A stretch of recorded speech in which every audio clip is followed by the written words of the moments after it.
Shalom, selamat pagi Bapak Ibu jemaat yang dikasihi Tuhan Yesus Kristus. Kiranya kita semua dalam keadaan yang sehat ya Bapak Ibu. Mari kita mau merenungkan firman Tuhan pada pagi hari ini. Kita berdoa. Terpujilah Engkau Tuhan kami Yesus Kristus yang sangat mengasihi kehidupan kami.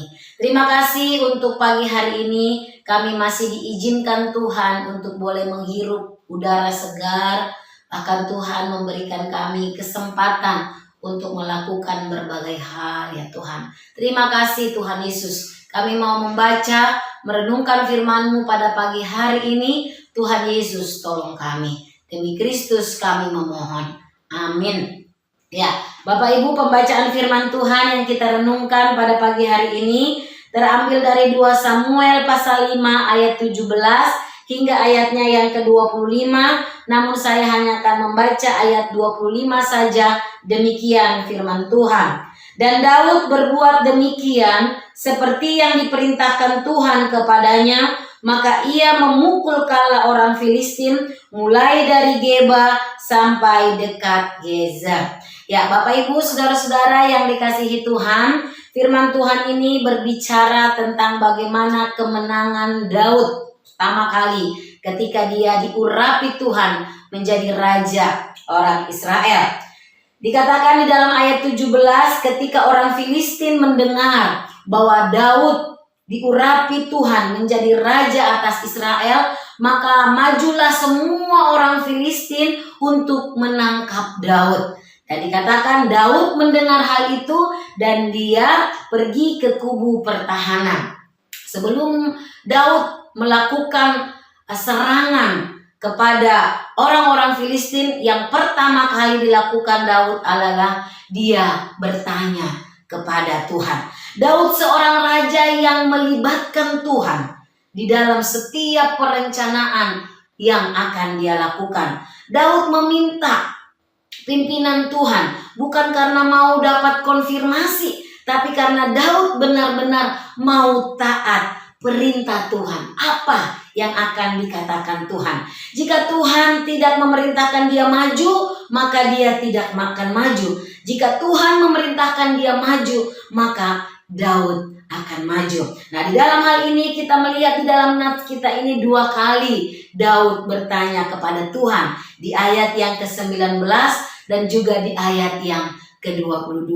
Daud bertanya kepada Tuhan, apakah aku harus maju melawan orang Filistin? Tuhan katakan maju. Dan yang serangan kedua lagi Tuhan katakan jangan maju, tetapi lakukanlah ini. Nah, saudara-saudara yang dikasihi Tuhan, dalam pembacaan ini di dalam ayat 25 dikatakan Daud berbuat demikian seperti yang diperintahkan Tuhan. Jadi Daud seorang raja yang dengar-dengaran kepada apa yang Tuhan perintahkan. Dia seorang yang taat kepada Tuhan dan dia seorang yang melibatkan Tuhan di dalam setiap perencanaan kehidupannya. Berbeda dengan raja sebelumnya, Saul. Dia seorang yang terburu-buru, tergesa-gesa. Dia tidak mendengarkan apa yang diperintahkan oleh Tuhan. Bapak Ibu, saudara-saudara yang dikasihi Tuhan, bagaimana dengan kita?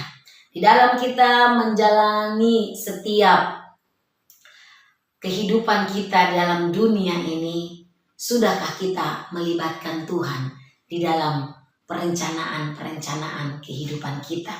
Atau sebaliknya, lebih suka mengandalkan kekuatan, pemikiran, pengalaman, atau yang lain sebagainya? Biarlah dari firman Tuhan ini kita boleh belajar dari Daud. Di dalam melakukan perencanaan, dia selalu bertanya kepada Tuhan. Biarlah juga kita menjadi orang yang demikian. Sebelum apapun ke depan yang mau kita lakukan, yang harus kita sadari adalah kita harus melibatkan Tuhan. Apa yang Tuhan mau di dalam kehidupan saya bersama dengan keluarga. Kiranya firman Tuhan ini boleh memberkati setiap kita. kita berdoa. Terima kasih ya Tuhan untuk firman yang sudah kami baca dan renungkan. Kembali kami diingatkan untuk boleh bertanya kepada Tuhan, melibatkan Tuhan di dalam setiap perencanaan kehidupan kami.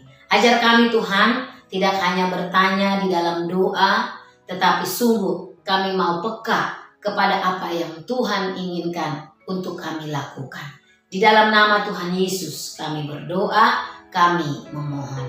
Amin.